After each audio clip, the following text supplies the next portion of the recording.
북동러시아와 남북한 공동 농업경제 잘 듣고 이병화 극동러시아 전문가.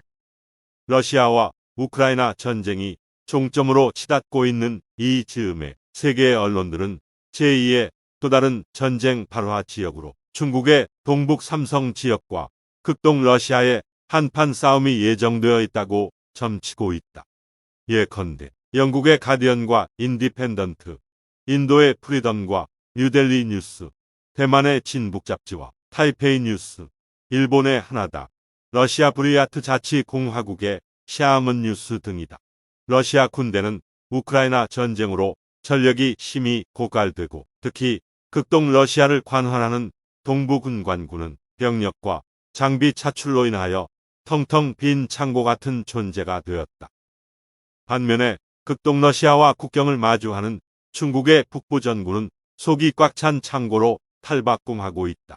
전쟁 발화점으로 지목되는 연해주 남쪽 국경 너머 중국 영토 북부전구 산하 제16집단군과 대응하는 연해주 국경수비대와 극동함대 사령부 전력은 아무리 비교해도 중국 대비 10분의 1 수준 이하로 떨어졌다.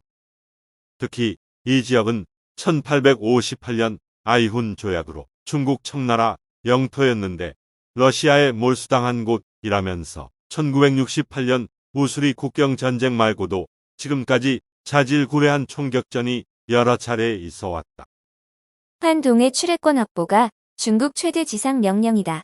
중국을 북왕케 한 경제 지도자 등소평은 1997년 7월 1일 홍콩 환수 며칠 전 대만 흡수보다 더 큰 일은 동북 삼성의 환동해 출애권 확보다라고 주장했다. 아울러 이것은 한 개를 투자하여 1만 개를 얻는 방법이라고 했는데 당시는 이 발언이 주목받지를 못했다. 등소평이 지적한 곳은 바로 연해주 핫산 지역으로 면적은 제주도 2.2배인 4,130제곱킬로미터인데 이곳에는 태평양으로 진출하는 슬라비안카, 포세트, 자루비노 등 3개 항구가 있고 러시아와 북한이 마주하는 두만강은 중국령 방천까지 19km 국경도 함께한다. 다시 말하면 대만 면적 11분의 1 정도에 불과한 핫산 지역을 더 높게 평가한 것을 러시아와 북한은 진작에 알았는데 한국은 아직도 무언지를 모르고 있다. 중국 북부 전구 산하 제16집단군은 몇 차례 몰래 연습했다. 핫산을 점령하면 두만강역을 왕래하는 다리를 파고 두만강을 준설하여 컨테이너 선박을 출입시키는 등의 전략이었다. 만약에 중국이 동해 출애권을 확보하면 크게는 태평양과 북극 항로도 중국이 주도권을 확보하는 것이 되고 이것은 미국과 일본에게 크나큰 재앙이 된다는 것을 미일 양국이 눈치챈 것도 중국이 지투가 된 이후다. 반면에 한국과 북한이 통일되어도 영원히 섬나라가 된다는 것을 북한은 진작에 알고 중국과는 불가근 불가원 정책을 고수했으나 한국은 똥오줌도 못 가리고 친중 정책으로 매몰되어 왔다.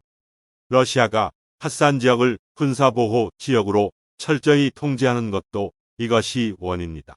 미국과 일본, 러시아는 이심전심으로 중국의 환동의 출애권 방지에 암묵적으로 협력하는 새로운 전략을 초안하고 있다.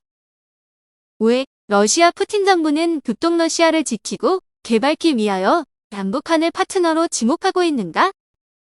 한민족과 러시아는 애증이 겹겹이 있다.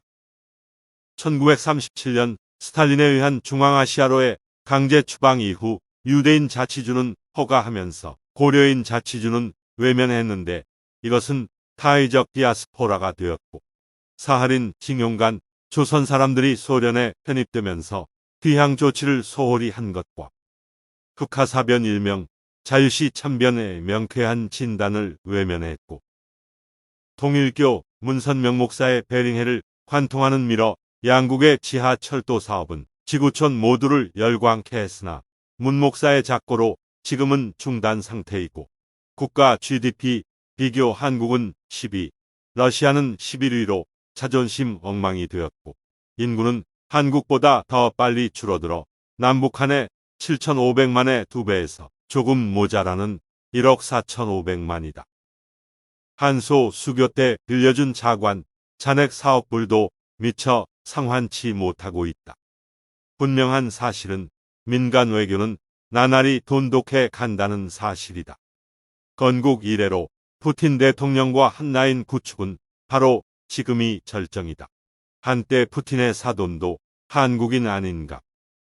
1998년 9월 필자의 학위 논문 극동러시아의 자원과 북한의 노동력과 남한의 자본과 기술이 결합한 트라이앵글식의 삼위일체 공생농법, 이 러시아 국가정책으로 채택된 후 박근혜 대통령 취임 직전까지 28차례 연해주 생산 곡물인 나락과 보리 등을 러시아 기관차에 싣고 나선 시와 어랑, 청진 등에 공급했다.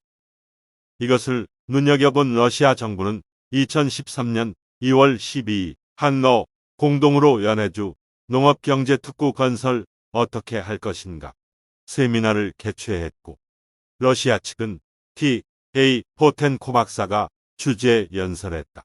연설문은 푸틴 대통령의 친서와 다름없었다. 그러나 이것은 제대로 추진되지 못했다. 박근혜 정부의 친중파 세력들의 집요한 방해와 한국에만 있는 이중 관세법이 도사리고 있는 한 진전이 없었다. 원양선단은 진작 철폐하여 세계 최고의 원양선단을 자랑하는데 2016년 9월 제2차 동방포럼에서 푸틴 대통령은 박근혜 대통령과 정상회담 때 통일대박과 유라시아 이니셔티브가 무엇인가? 탈북자 3만 명도 관리 못하면서 내가 남북한이 통일연습의 행지구 만들어 줄 테니 시작해보라고 하여 순수 민간 조직이 만들어졌고 러시아 정책 담당자인 극동러시아 대통령 권한대행 측과 수많은 토론을 했다. 이때 푸틴 대통령 측은 한국은 미국과는 공공외교로 하고 러시아와는 민간 외교 중심으로 하자는 제의도 했다. 러시아는 우크라이나와의 전쟁 통해 극동러시아가 중국으로 넘어갈 수 있다는 위기감에 남북한과 손잡고 지키고 개발하는 전략을 다시 검토하기 시작했다. 남북한은 극동러시아와 상생할 분야가 너무 많다. 극동러시아 면적은 인도의 2배가 되고 호주보다는 약간 작다. 주민 1인당 면적은 무려 25만여 평이다. 남북한은 주민 1인당 820평이다. 반면에 극동러시아의 인구는 겨우 800만 명, 8천만 명이 살아도 너무 넓은 지역이다. 농기와 초지는 남아돌지만 농업은 계륵 같은 존재가 되어버렸다. 이것의 원인은 생산해도 소비처가 없기 때문이다. 추원하면 지구온난화로 극동 시베리아의 툰드라가 사라지는 현상이 매년 7km씩 북상하여 지구촌 최대 면적의 초원이 생성되고 있으며 심지어 하바로브스크의 사과도 재배되는 환경으로 바뀌었다. 벌꿀 생산은 뉴질랜드의 10배가 되었다. 특히 캄차카 북쪽 코리아크 자치구는 발해유민들이 세운 나라였다. 지금은 인구가 줄어들어 행정구역을 캄차카 주에 편입 포함시켰다. 러시아 푸틴 정부가 절대적으로 원하는 것은 당장 극동러시아를 지키기 위하여 인구 유입과 자급자족만 하는 농민들의 안정된 일자리 창출이다. 한국 측에서 대단히 농업회사를 만들면 그곳에 취업하여 월급 받기를 기대한다. 더불어 오로지 농업 분야에서 상생을 찾자고 한다. 이것은 양국의 법령 정비 없이 당장 실천 가능하기 때문이다. 주민들의 희망도 농목 축개발과 생산이다. 남북한은 과거 우리 조상들이 농사짓고 활동하던 옛 고토 회복 다름 아니다. 남북한 식량 문제 단숨에 해결되고 농축산물 수출 국가로 전환되는 건국 이래 처음 계획하는 위대한 프로젝트다. 일찍이 푸틴 대통령은 베트남의 라이따이한과 필리핀의 고피누, 중국 동북 삼성의 조선족과 그곳에 떠돌이 탈북자들 수용하자고 발언했다. 이것에 화답으로 북한은 제대군인 100만 명을 보낼 수 있다고도 했다. 그동안 북측은 시베리아에 벌목공과 건설공과 먼바다 수산 일꾼을 파견한 경험이 있다. 이들에게는 자신들의 나와 바리로 생각하여 우리보다 훨씬 친근감이 드는 곳이기도 하다. 북측은 만반의 준비 중이다. 자본과 기술 쪽에 우리가 과감한 개발 계획을 그려주길 러시아와 같이 기대하고 있다.